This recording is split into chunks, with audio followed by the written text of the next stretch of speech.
Yo, what's good, YouTube? This is Jay from TNJ, and welcome back here to the Rivercats Dynasty here in Season 3, in your favorite episode, the recruiting special, as we start out this episode looking at last year's top junior in the nation, and he comes in as a top senior as well, Justin Parrish. He officially commits to East Gotham, so that team will be loaded in the future. Now let's get to our recruiting. Now we do have a ton of juniors and literally zero seniors. There will be some juniors that will forego 4 years of eligibility to graduate early, so we will watch out for them. But you know, most of our guys this season are going to be playing next year as well. So the original walk-ons will have, you know, a season and a half left of their career, or almost at the halfway point of this year. But then this year will kind of have a lighter recruiting class, and next year will be a lot heavier. And so a lot of the guys you see on the recruiting board will be mostly custom recruits, and I won't have many computer generated guys that will be preferred walk-ons because, like I said, we have a ton of juniors. Now, looking at who we're losing as juniors, I mean, we're losing a bunch of good key guys, you know, like Nick Sturger, Leon Christopher, Cecil Moore, Desmond Edwards, and on offense, Andre Booker. I mean, we have a ton of guys that, you know, honestly are huge impact players. Adrian West, Phoenix Frazier. I mean, our whole team, Deion Carter. So let's hop into the rest of the recruits this season. But we don't start out with one of our recruits. We start out with the son of head coach and former Whitetail, Adam Miller. This is Jim Miller. Now, he did move his family to Miami. That's Coach Adam Miller. He moved his family down there, so Jim Miller does get to play for a Miami school for one season. And let me just tell you, this guy is good. I mean, he's got pocket presence. Look at him get rid of that ball. I mean, just a dart to the right side on that one. But take a look. I love his decision making. Now, this is on a third and about 9 or so. Now, take a look. He's got two guys open in the flats, but it's a third down. You got to score from here. So what does he do? He takes off, goes to the right side, picks up a block as well. He also has that ball carrier vision. He also throws with great anticipation, like you see on this throw across the middle. I mean, you saw that was a window that you could not really see from his perspective, you know, a place to really throw that ball and hope that it's open. He sees the field well. He throws the ball deep. He throws the ball short. He can hit it all areas of the field. Now, let's go to our first recruits as we go back to Coach Jay's alma mater in Wisconsin, and we take a look at running back Julian Coco. Now, we mentioned him last year. He got hurt, but yet again, he gets hurt in his senior season. This is opening week versus a rival high school team. You see number 5 that time falls right on his leg and actually tears his ACL for the second straight year. Now, his career could be in jeopardy, but we will not be offering him a scholarship. Maybe down the road, he could get back to the D1 level, but he's just not on any D1 radars right now. But it does give us a chance to look at route runner Troy Collier III at the same high school as Julian Coco. And man, this guy is an excellent route runner. He is a smaller guy. He is only 5'8", but look at him. I mean, he just runs the route tree very, very well. He also is sneaky athletic. I mean, watch out for him in jump ball situations, even at 5'8". And that's the one thing that Adrian West doesn't do well. He's not a jump ball guy. But I want you to take a look at this play in particular. He is an excellent route runner. He's been setting him up with a slant all game. Now take a look. He jabs, boom. Look at that left foot. Plants into the ground, and then he just takes off upfield. Number 8 had no chance on that one. He's been setting up all game, and I was like, man, we got to offer this kid a scholarship. He is one of the young and bright players in the Midwest as far as receiver goes. There's not a ton of them this year, but I think he's very underrated, and he's an excellent route runner. So we do go back to Wisconsin and look at Green Bay Prep as well, and that was a big recruiting bed for us in the Whitetail series. So now we look at Green Bay Prep's own Derek Beaumaye. Now you remember his brother Coco Beaumaye. He was really, really good. He was a good cover cornerback. He made a ton of picks in his Whitetails career, and he didn't go on to really play in the NFL, and that kind of sucked because I think he had the talent to do it. His little brother, Derek, and he's a little brother. I mean, this is literally like 10 years younger than his older brother. He's pretty good, to be honest. I mean, he can tackle well. He doesn't have the greatest of form, but he's a good zone guy that has good speed. He's definitely going to have to work on that man, but we'll see how it goes. Now, Jacob Drackett is one of my favorite recruits so far in this season. Why? Because he plays every single position. In high school, he played quarterback. Now, he did play for a very good high school team, but the issue that I see with him is that I don't know if he really just plays quarterback. I mean, I don't want to waste his talent just playing quarterback. And yes, quarterback is a very important position. But if you have the versatility like Jacob Drackett does, you've got to use it. And just looking at him, he returns punts. He plays defense. Right now, he's listed as a safety, and I do like him there at safety. He can also play a little bit of linebacker. He's got the size. So watch out for this kid. I mean, he can play both sides of the ball. He might even line up at receiver. Who knows? Now let's go to Park Hill in Kansas City, Missouri, as we take a look at J.J. Hollinson, and he is from Jefferson City, and this guy is good. I mean, he's got a second gear like no other. I mean, he's pretty much a one-cut back. You know, my issue with him is that maybe sometimes he thinks he can break one free and isn't as patient, and he just hits the hole right away. But he's got that speed. I mean, he is amazing. He was a first-team All-Stater. He's on the Gatorade Player of the Year watch list here in his senior year. And he was a 4-year starter for his high school team. And his first year, he wasn't started at running back. He was actually a starter on defense. But then the last 3 years, he's been the starter at running back. He is a really good player. I think he has an opportunity to be exactly what we want Jabari Blaze to be. I mean, just another pure running back. And he may not be much of a receiver, but I like what he can do. I mean, he is strong. He is fast. A one-cut back, though. He's not going to do too much. He's not going to make you miss a lot. He's just going to run through you, run past you. He's got top-end speed. That's pretty good. Now let's go over to another running back, because running back is definitely a position of need as we look at Jamari Tyson out of Tulsa, Oklahoma. Now, this guy really is a more powerful J.J. Hollinson, but he does not have the top-end speed. He is a true power back. And what I love about him is that he's no nonsense. Like, he's going to take you on. It doesn't matter if you're a safety, linebacker, whether you're a defensive lineman. He does follow his blocks pretty well. He has great ball carrier vision, and I think this guy is going to be an impact player for us, honestly, because if you see all these runs, I mean, he's not going down on first contact. He's breaking through everything, no matter who's in his way. I like this kid. He's going to be special in the future. Now, Trey Frazier, as we go back to the breast cancer awareness camp in Chicago, Illinois, we check out Trey Frazier, and this guy is a speed guy. He is a returner. I don't really have too much film on him.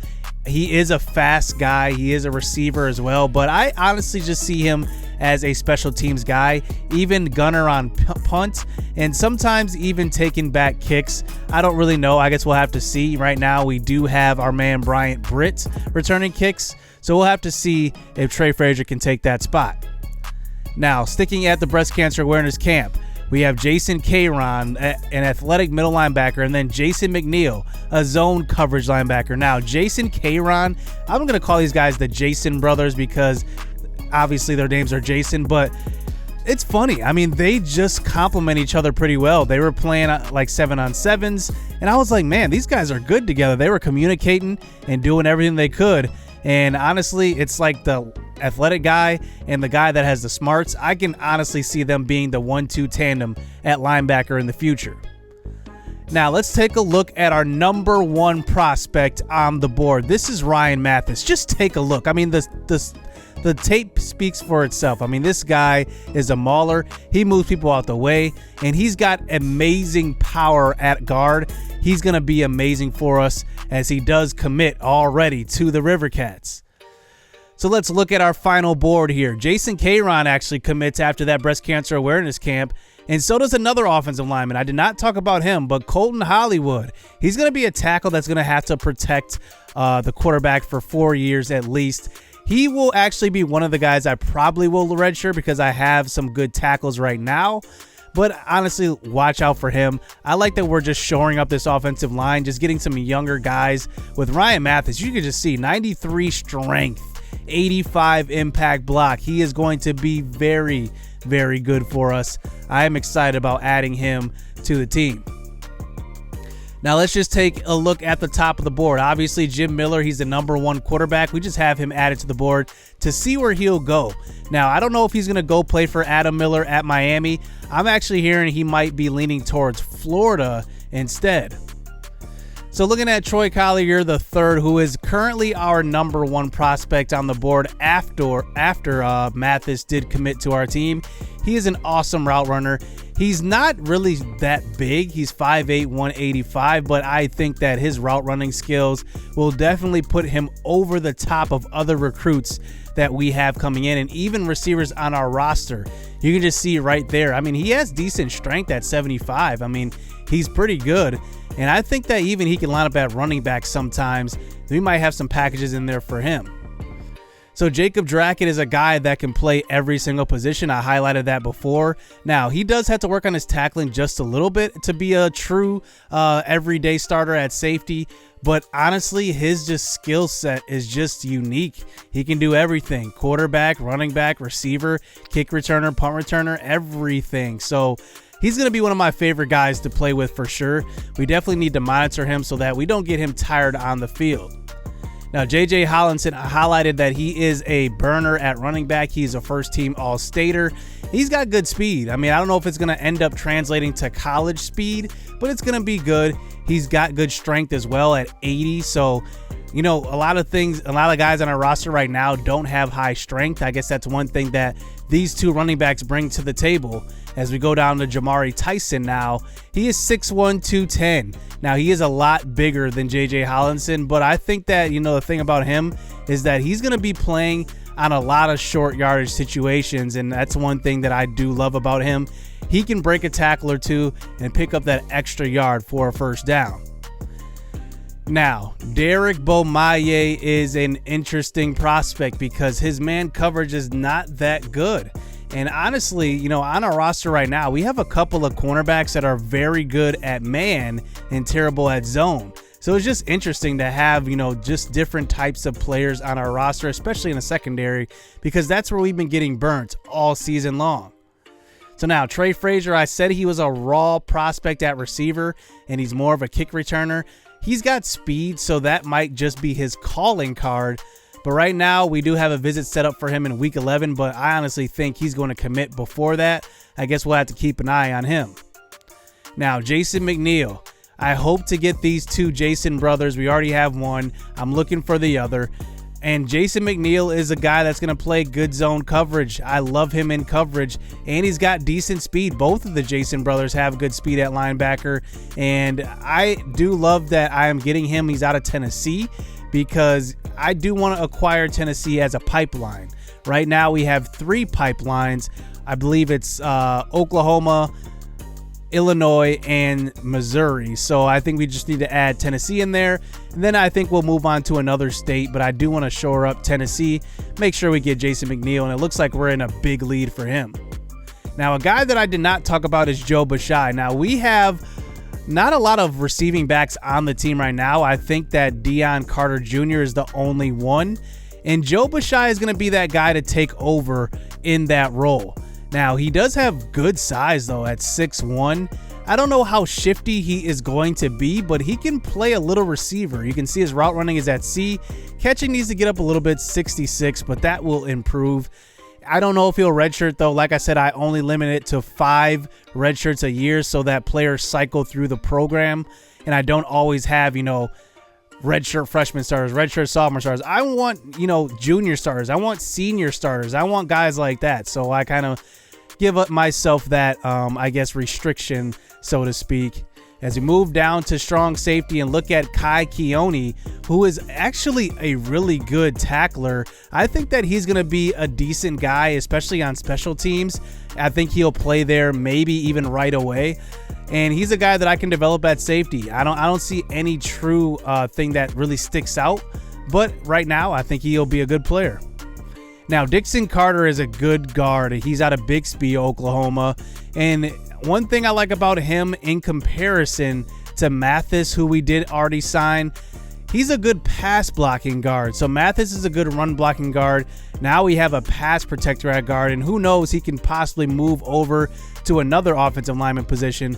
But Dixon Carter, another offensive lineman. We're just showing up there. And then our last custom recruit is going to be Isaiah Thomas. Now, the reason why I like Isaiah Thomas quite a bit is because he is the exact same mold of Andre Booker on our roster right now. He's big. He's got strong hands. He's not the best route runner, but he just reminds me a lot of Booker. He's got good jumping as well. I think he's going to be special. He doesn't have the top end speed, but Booker makes a big impact in our offense, and it's not even like getting open for big plays. It's more doing the dirty work, throwing the blocks on the outside, and going up and getting it when we need it, and just being a reliable pass catcher. And that's one thing that I do value in these offenses, especially ones that are not spread offenses, the one that are under center more and you're handing it off, play action fake. You need a big, strong receiver on the outside to kind of hold on to some plays when you need just a first down throw. So let's just look at our season stats here as we hop into the end of this episode and look forward to next week to continue this season as we enter into conference play. Phoenix Frazier is having a good year. It looks like he's on track to probably beat his passing touchdown total of last year and also throw less interceptions. So that's a good job there by him. He's been a good leader. He's at 1,000 yards passing, 68 for, I believe that was 124. Now, Gunnar Johnson has got in a little bit, not too much, but I do still like him as a backup. He plays well when he gets in. Now, Deion Carter is on pace to break his total from last year. He's over halfway for the rushing yards, and he's almost there for touchdowns, only one away from last year's total. And just looking at who else gets the ball, Garrett Jones. I mean, when he gets into the game, he's running pretty well. 10 carries for 86 yards. He hasn't really touched the ball too much. I'm going to get the ball to Jabari Blaze a little bit more. He's been working hard in practice. I want to see what he can do. And then you can just see Gunnar Johnson. I think the negative yardage there is because of sacks, but he does have a rushing touchdown as well. Now, at receiver, Xavier Gonzalvo and West are running away with the number 1 and 2 spots in the receiving core, so to speak. I mean, West is doing phenomenal. After losing that captain number, he's got 3 touchdowns on the year. That leads the team. Booker's doing pretty well, 12 receptions for 147. But after that, Isaiah Ford gets in, but nobody else is really making a huge impact on the passing game. We did have that one catch from Ethan Andrews. He has a touchdown on the year, and then he had that 2-point conversion as well. I like the tight end rotation here this season. All 3 of our top 3 tight ends get in. I really like that quite a bit. Our offensive line actually hasn't doing too bad either, so shout out to them. But we move on to defense and just look at who our leaders are. Javon Warren, once again, leads the team in tackles. I don't know if that's a surprise at all because that guy is just a rock. But Brian York has been the surprise of the first 4 games because he has been amazing, not only on defense, but on special teams. He's making special teams plays. Desmond Edwards has 2 sacks. He's off to a good start. Corey McDaniels, who's been getting in, he has 2 sacks as well. Leon Christopher's playing well. I mean, I just need to see a big impact from Preston Kinney, though. I mean, he's been nowhere to be found, to be honest. And just looking at him and his stats this season, he's got 3 tackles through 4 games. I mean, that's total regression. I need to see something from him coming up. I don't know what it's going to be, But then looking at our interceptions leaders, Wyatt King and Toffee Brown have the only 2 on the season. I am actually shocked at this because who would have thought, a first-year starter at safety, Toffee Brown gets the interception and Wyatt King does. I was expecting some of these impact young cornerbacks to kind of step up and just take over. Nick Sturger doesn't have any interceptions right now. Kyron Favors is a starter on the right side now. He doesn't have any interceptions. And then Joshua Wilson as well. He doesn't have any either, along with Brian Britt. So returning kicks, Brian Britt did score the only kick return on the year. And that will bring us to the end of this episode as we hop into conference play. Our first opponent is going to be Western Michigan. Western Michigan is now coached by Marlon Yarbrough, so you don't want to miss that game. And just looking at who they've lost to so far, they actually played the Whitetails in week 3 and got whooped 3-35. Washington State, Wisconsin, West Virginia. I mean, they've had a tough schedule to start out, so they may be better than what we think they are. Look at M-Stam. They're sitting there at 3-1 as well. So you don't want to miss next week's action. That will do it here for the recruiting special. Let me know what you think of the recruits. Hit subscribe, hit that like button. Stay tuned. Let's get it. Let's go. Yeah, they filling out these job applications. Life got hard after high school graduation. I went to college and your boy got financial aid. They gave me money, then I went and bought a pair of J's. And I bought a pair of shades. And I bought a new computer. Had $400 left, spent the rest on